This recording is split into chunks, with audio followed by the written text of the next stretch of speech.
আসসালামু আলাইকুম প্রিয় দর্শক, অন্যমঞ্চে আলোচনায় আপনাদের সকলকে আমন্ত্রণ জানাচ্ছি। সব জল্পনা কল্পনার অবসান ঘটিয়ে শেখ হাসিনার প্রথম ভার্চুয়াল প্রেস মিটের পর পরিস্থিতি উত্তপ্ত হয়ে উঠেছে। বাংলাদেশ সরকার পররাষ্ট্র মন্ত্রণালয় এক বিজ্ঞপ্তিতে শেখ হাসিনাকে সংবাদ সম্মেলনের অনুমতি দেয় ভারত সরকারের উপর দোষারোপ করেছে। আবার ওই প্রেস মিটে অংশ নেওয়ার পর বাংলাদেশের মাগুরা জাতীয় দলের ক্রিকেটার সাকিব আল হাসানের বাড়িতে আগুন দেওয়া হয়েছে। আওয়ামী লীগের গাজীপুরের সাবেক এক সংসদ সদস্যকে গ্রেপ্তার করেছে ডিবি পুলিশ।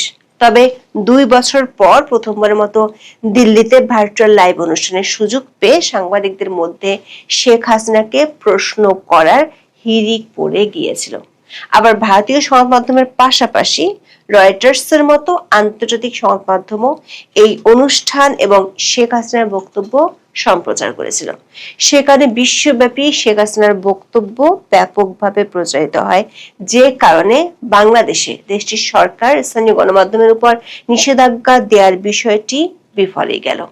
দিল্লিতে সাংবাদিকরা শেখ হাসিনার কাছে মূলত জানতে চেয়েছেন তিনি ঠিক কোন দিন ফিরবেন এবং এই ফেরার ব্যাপারে তার পরিকল্পনা কি। তার এই ফেরার ঘোষণার ব্যাক চ্যানেলে বাংলাদেশের বর্তমান সরকারের সাথে কোনো যোগাযোগ হয়ে আর ভারত সরকারের এক্ষেত্রে ভূমিকা কি, শেখ হাসিনা ঠিক কি কারণে ফিরছেন সেটি জানালেও ঠিক কবে ফিরবেন সেটি খোলাসা করেননি। বাংলাদেশের সাবেক প্রধানমন্ত্রী বলেছেন তিনি ডিসেম্বরে ফিরে যেতে চান নিজের দেশে। জানালেন সময় এলে দিন ক্ষণ বলে দিবেন।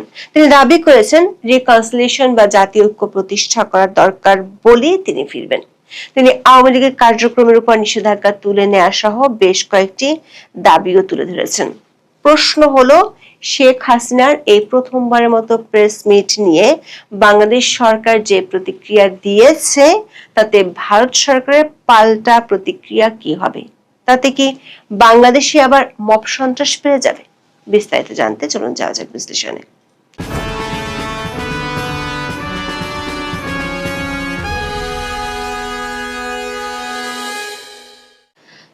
5 আগস্ট ক্ষমতা হারানোর পর থেকে বাংলাদেশের সাবেক প্রধানমন্ত্রী আছেন ভারতের দিল্লিতে। দিল্লিতে দলের নেতাদের সাথে বৈঠক করছেন নিয়মিত। সেখান থেকে দলের তৃণমূলের নেতাকর্মীদের অডিও বার্তা দিচ্ছেন। কয়েক দফায় অনেকগুলো আন্তর্জাতিক সংবাদ মাধ্যমে সাক্ষাৎকারও দিয়েছেন। তা নিয়ে বিগত অন্তর্বর্তী সরকার বেশ কয়েক দফা ভারত সরকারের কাছে আপত্তি জানিয়েছিল। তাকে বাংলাদেশের প্রত্যর্পণের জন্য বিভিন্ন সময় কূটনৈতিক স্তরে বার্তা পাঠিয়েছে ঢাকা, কিন্তু এই 2 বছরে কখনোই সাংবাদিকরা তাকে সরাসরি প্রশ্ন করার সুযোগ পাননি। 5 আগস্ট ঠিক যেদিন 2 বছর আগে তিনি ক্ষমতা হারিয়েছিলেন, সেদিন নয়াদিল্লিতে প্রথম সংবাদ সম্মেলনে ভার্চুয়ালি উপস্থিত হয়ে শেখ হাসিনা সাংবাদিকদের প্রশ্নের জবাব দিয়েছেন। দিল্লিতে ফরেন করেসপন্ডেন্টস ক্লাব অফ ইন্ডিয়ার এই অনুষ্ঠানটি নিয়ে পরিস্থিতি বেশ উত্তপ্ত হয়ে উঠেছিল। দেখা গিয়েছিল নানা জল্পনা কল্পনা। গত জানুয়ারিতে দিল্লির এই ক্লাবে এক অনুষ্ঠানে শেখ হাসিনার বক্তব্য শোনানো হয়। সেবারও অডিও ক্লিপ শোনানো হয়েছিল। সেখানে অনেকের ধারণা ছিল এবারও শেখ হাসিনার অডিও বার্তা শোনানো হবে। তবে বাংলাদেশে নিযুক্ত ভারতীয় হাই কমিশনার দীনেশ ত্রিবেদীর সাথে বৈঠক করে ভারতে বসে শেখ হাসিনার রাজনৈতিক বক্তব্য ঠেকাতে দেশের সহযোগিতা চেয়েছিলেন বাংলাদেশের প্রধানমন্ত্রী তারেক রহমানের পররাষ্ট্র উপদেষ্টা হুমায়ুন কবির। ভারত সরকার জানিয়েছিল ওই অনুষ্ঠানে শেখ হাসিনার উপস্থিতি এবং ভাষণ প্রদান নিয়ে দিল্লির কোনো আপত্তি নেই, কারণ এটি একটি বেসরকারি অনুষ্ঠান। তবে সেখানে তিনি কি বলবেন না বলবেন সেটি ভারত সরকারের বক্তব্য নাই। বাংলাদেশ সরকার তথ্য মন্ত্রণালয় থেকে শেখ হাসিনার বক্তব্য প্রচার না করার জন্য সংবাদ মাধ্যমগুলোকে নোটিশ দেওয়া হয়, কিন্তু শেষ পর্যন্ত দেখা গেল এবারও পুরো দস্তুর ভার্চুয়াল সংবাদ সম্মেলন হয়েছে। ছিল প্রশ্নোত্তর পর্ব। শেখ হাসিনার অডিও বক্তব্য শেষ হওয়ার পরে শুরু হয় আসল চমক। তিনি সরাসরি প্রশ্নের উত্তর দেওয়া শুরু করেন। প্রথম প্রশ্নে একজন ভারতীয় সাংবাদিক বাংলাদেশের সাবেক প্রধানমন্ত্রীর কাছে জানতে চান, আপনি কি দেশে ফেরার কোনো নির্দিষ্ট তারিখ ঠিক করেছেন? বাংলাদেশের বর্তমান সরকার বলছে আপনি ঢাকা পৌঁছানো মাত্র আপনাকে গ্রেপ্তার করা হবে। যদি তারা আপনাকে গ্রেপ্তার করে তবে আপনার পরিকল্পনা কি? আপনার আত্মপক্ষ সমর্থনের জন্য কি কোনো আইনি দল প্রস্তুত রেখেছেন? জবাবে শেখ হাসিনা এর আগে একাধিকবার তার গ্রেপ্তারের কথা তুলে ধরে বলেন, তিনি 1981 থেকে 1987 সালে 4 বার এবং 2007 সালে একবার গ্রেপ্তার হয়েছিলেন। 2007 সালে তিনি দেশের বাইরে থেকে ফেরার সময় বাধা দেওয়া হয়েছিল, কিন্তু পারেনি। তিনি বাংলাদেশে ফিরলে তাকে মেরে ফেলা হতে পারে সেই আশঙ্কাও রয়েছে। তবে এই সবের তোয়াক্কা না করে বাংলাদেশে ফিরতে চান আওয়ামী লীগ নেত্রী। কেন, সেই কারণও জানালেন। গত 2 বছরে বাংলাদেশ বিভিন্ন ক্ষেত্রে শুধু পিছিয়ে পড়েছে বলে অভিযোগ করেন শেখ হাসিনা।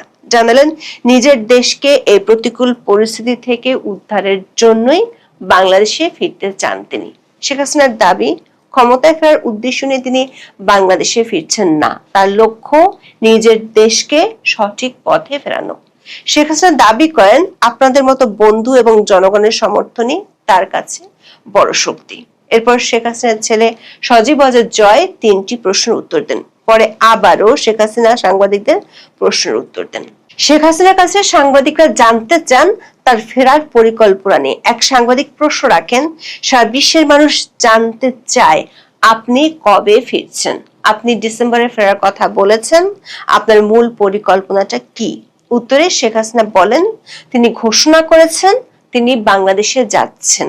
ডিসেম্বর বাংলাদেশের বিজয় মাস, তাই তিনি এই মাসেই ফিরে যেতে চান। তিনি বলেন, যখন সময় আসবে তখন তিনি তারিখ ও সময় অবশ্যই বলবেন।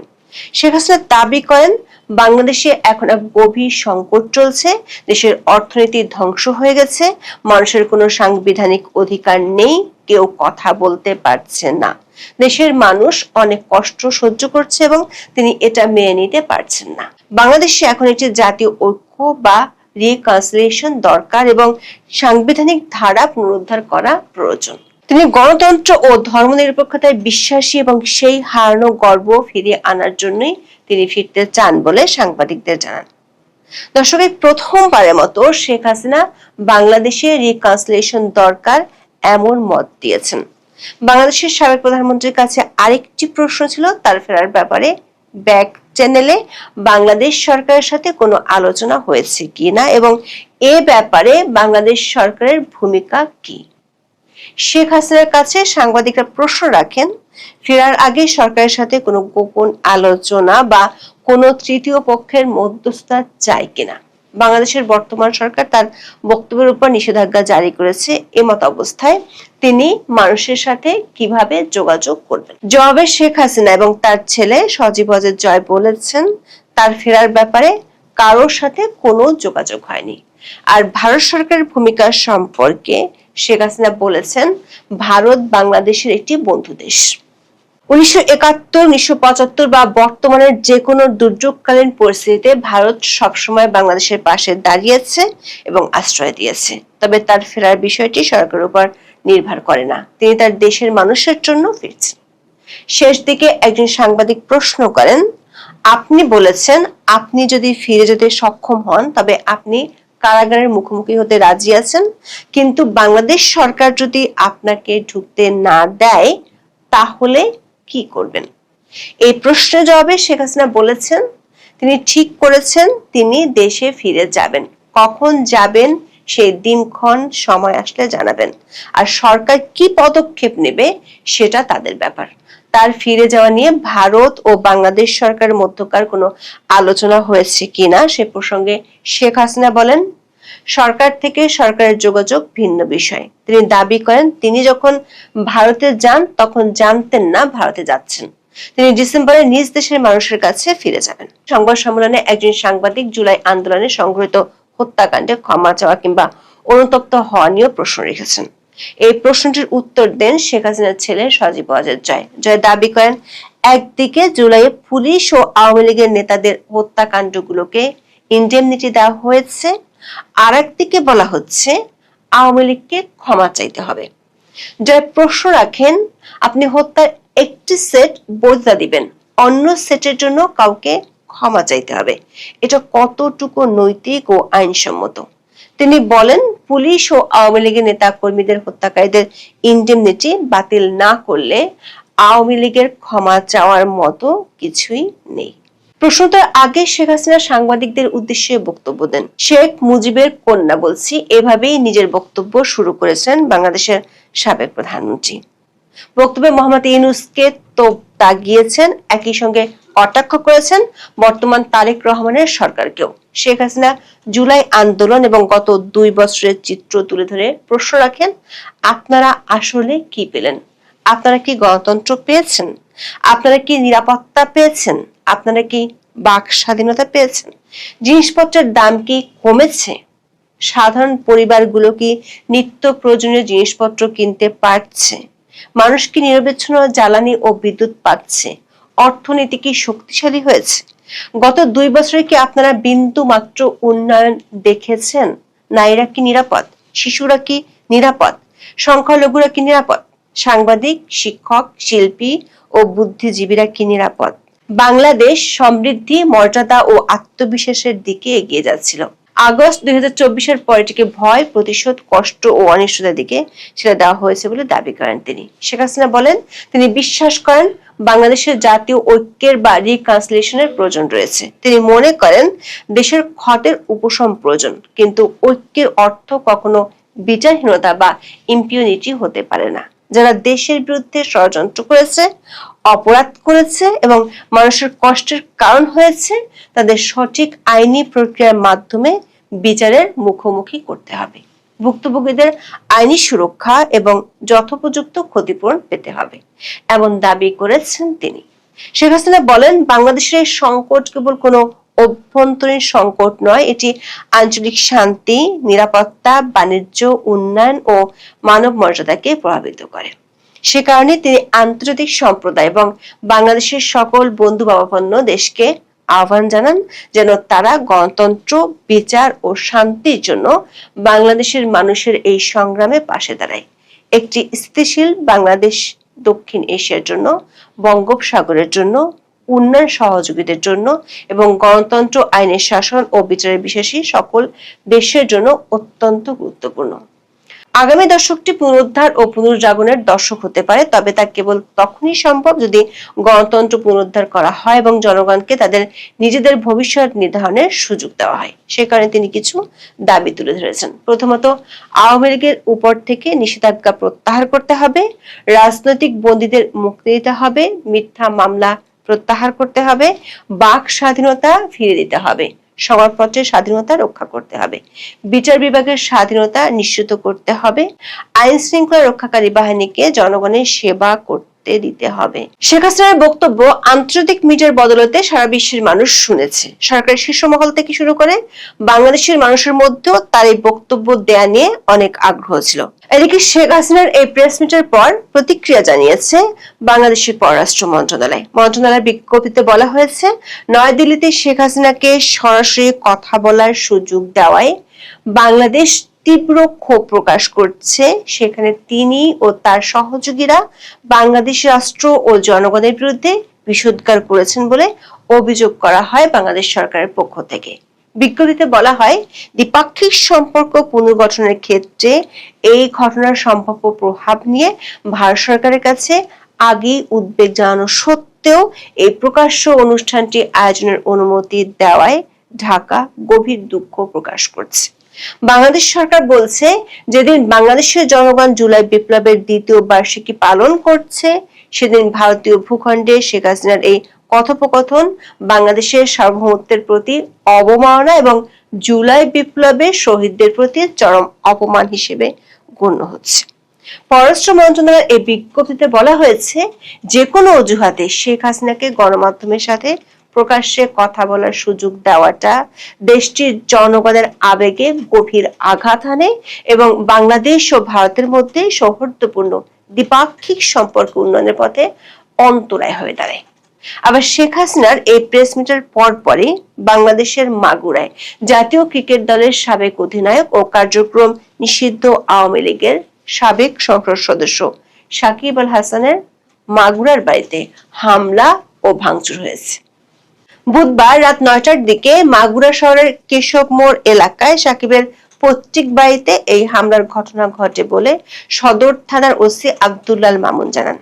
স্থানীয়দের বরাতে পুলিশ বলছে, কয়েকজন যুবক এসে ঢিল দিয়ে জানালার গ্লাস ভাঙচুর করেন। পরে বাড়ির লোহার গেটের উপরের অংশে পেট্রোল ঢেলে আগুন দেওয়া হয়। সঙ্গে সঙ্গে স্থানীয়রা তা নিভিয়ে ফেলেন। অবশ্য এই সময় সাকিবের পরিবারের লোকজন ওই বাড়িতে ছিল না। এখন এ পর্যন্ত। সবাই ভালো থাকুন, সুস্থ থাকুন, নিরাপদে থাকুন। দেখা হবে আগামী পর্বে। আসসালামু আলাইকুম রহমতুল্লাহি ওয়া বারাকাতুহু। সম্মানিত দর্শক, গত প্রায় 2 মাস ধরে বাংলাদেশের রাজনীতিতে সার্জিও গোর এই শব্দটি, এই নামটি এত বেশি উচ্চারিত হচ্ছে, অবস্থা দৃষ্টে মনে হচ্ছে যে এই ভদ্রলোক বাংলাদেশের ভাগ্য বিধাতা হয়ে গেছেন এবং তাকে যেভাবে পোর্ট্রেট করা হচ্ছে বিভিন্ন সামাজিক মাধ্যমে, এমনকি মূলধারার গণমাধ্যমে, এতে করে মনে হচ্ছে যে he is more powerful than even mister Donald Trump. এটাই মনে হচ্ছে। আমাদের এই বাংলাদেশে এই যে এখন ওপেন সিক্রেট যে একটা রেজিম চেঞ্জ হয়েছে, তার সরকারের যে পরিবর্তন হয়েছে, এটা আমেরিকা করে দিয়েছে এবং একথা এখন সবাই বলছে যে গত 2 বছর ধরে যারাই মন্ত্রী হয়েছেন, এমপি হয়েছেন, তারপর রাষ্ট্র চালাচ্ছেন, তাদের মাথার উপর আমেরিকার হাত আছে। এখন আমেরিকা সরাসরি কোনো ক্ষেত্রে আছে, ধরেন প্রধানমন্ত্রীর উপরে আছে, প্রধানমন্ত্রী মন্ত্রীকে বানিয়েছেন। এইভাবে মানে আমেরিকা যাকে অপছন্দ করে এরকম একটা লোকও এই সরকারের ধারে কাছে যেতে পারেনি। এখন ফরহাদ মাজাহারের মতো মানুষ, তারা এখন প্রকাশ্যে এই আমেরিকার ডিপ স্টেট পলিসি, তাদের সাম্রাজ্যবাদ নীতি এবং তারা এই মুহূর্তে সরকারের উপর যে প্রভাব বিস্তার করছে, এই কথাগুলো প্রকাশ্যে বলছে, যদিও তারা ডক্টর মোহাম্মদ ইউনূসের জামানাতে কথাগুলো এভাবে বলেননি।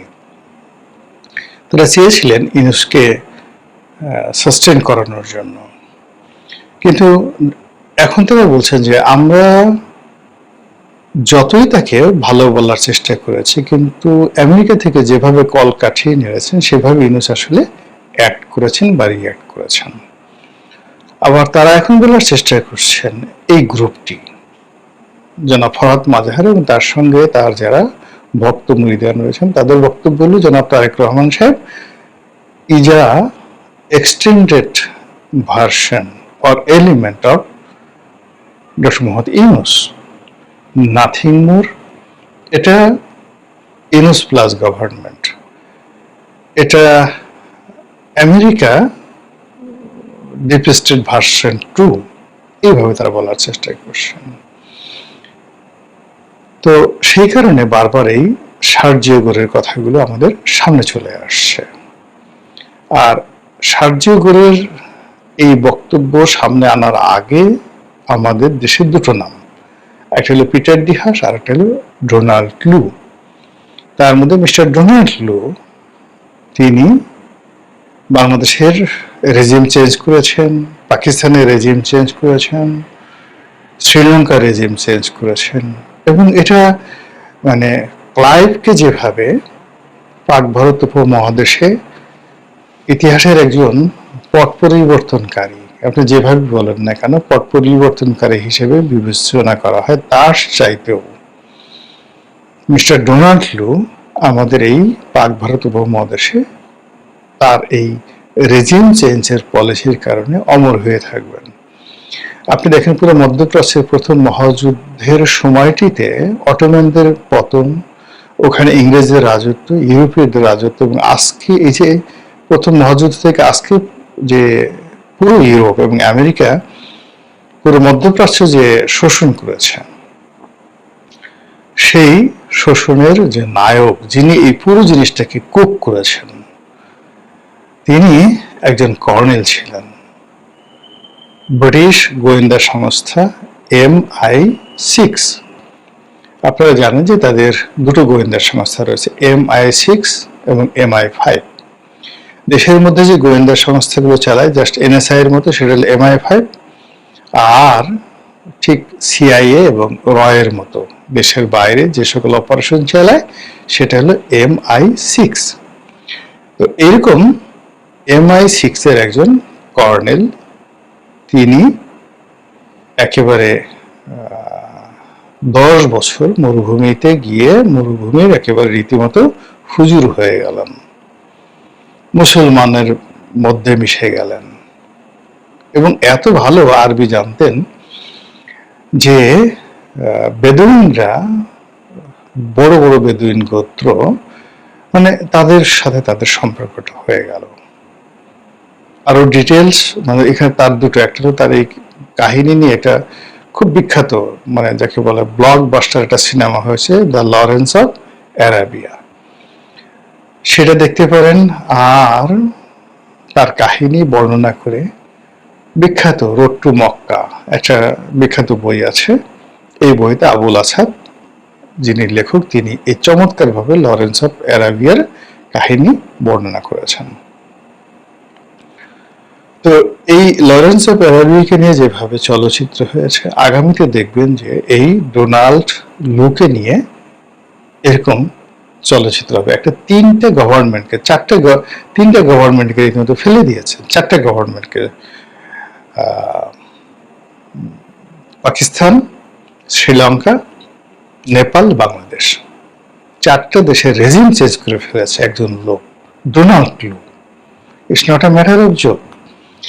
তো এই কারণে কি হলো যে ডোনাল্ড লু একজন উপমন্ত্রীর পদমর্যাদা সম্পন্ন ছিলেন এবং প্রেসিডেন্টের সঙ্গে তার কোনো রিলেশন ছিল না, অর্থাৎ মিস্টার জো বাইডেনের সঙ্গে তার ওরকম কোনো রিলেশন ছিল না আদার দেন ফর্মাল রিলেশন। তিনি শুধুমাত্র দক্ষিণ পূর্ব এশিয়ার উপমন্ত্রী ছিলেন, বিশ্বের দায়িত্বপ্রাপ্ত ছিলেন, ডিপ স্টেটের পলিসিটা বাস্তবায়ন করতেন এবং একটা ফান্ড তিনি পেয়েছিলেন। তো সেটা দিয়ে তিনি যদি এই কাজ করতে পারেন, তাহলে মিস্টার সার্জিও গোর, তিনি অ্যাজ এ হোল প্রথমত প্রেসিডেন্টের খুব ঘনিষ্ঠ, ডোনাল্ড ট্রাম্পের খুব ঘনিষ্ঠ, দ্বিতীয়ত বয়সে তরুণ, তৃতীয়ত হলো অত্যন্ত ধনাঢ্য, ব্যবসা বাণিজ্য করে এই অল্প বয়সে হাজার হাজার কোটি ডলারের মালিক হয়ে, হাজার হাজার কোটি টাকার মালিক হয়ে তিনি এই দক্ষিণ পূর্ব এশিয়ার বিশেষ দায়িত্বপ্রাপ্ত প্রতিনিধি রূপে আসছেন এবং তার দুটো উপাধি এখানে। তিনি ভারতে নিযুক্ত রাষ্ট্রদূত, সম্ভবত মন্ত্রীর পদমর্যাদায়, যেভাবে মনে করেন দীনেশ ত্রিবেদীকে দেওয়া হয়েছে। অর্থাৎ এখানে মন্ত্রী বলে ভুল হবে, একেবারে তাকে বলা হয় যে পুরো মার্কিন স্টেট ডিপার্টমেন্টে যদি একজন লোক থাকে যার সঙ্গে ডোনাল্ড ট্রাম্পের 1-to-1 রিলেশন, টেলিফোনে কথা বলতে, তার সাথে দেখা করতে, কখনো তাকে কোনো প্রোটোকল মেনটেন করতে হয় না, তিনি মিস্টার সার্জিও গোর। তো সেই সার্জিও গোর প্রথম দায়িত্ব ভারতের রাষ্ট্রদূত, দ্বিতীয় দায়িত্ব হলো এই দক্ষিণ পূর্ব এশিয়া দায়িত্ব। ফলে তাকে মনে করা হচ্ছে ফাদার অফ ডোনাল্ড লু।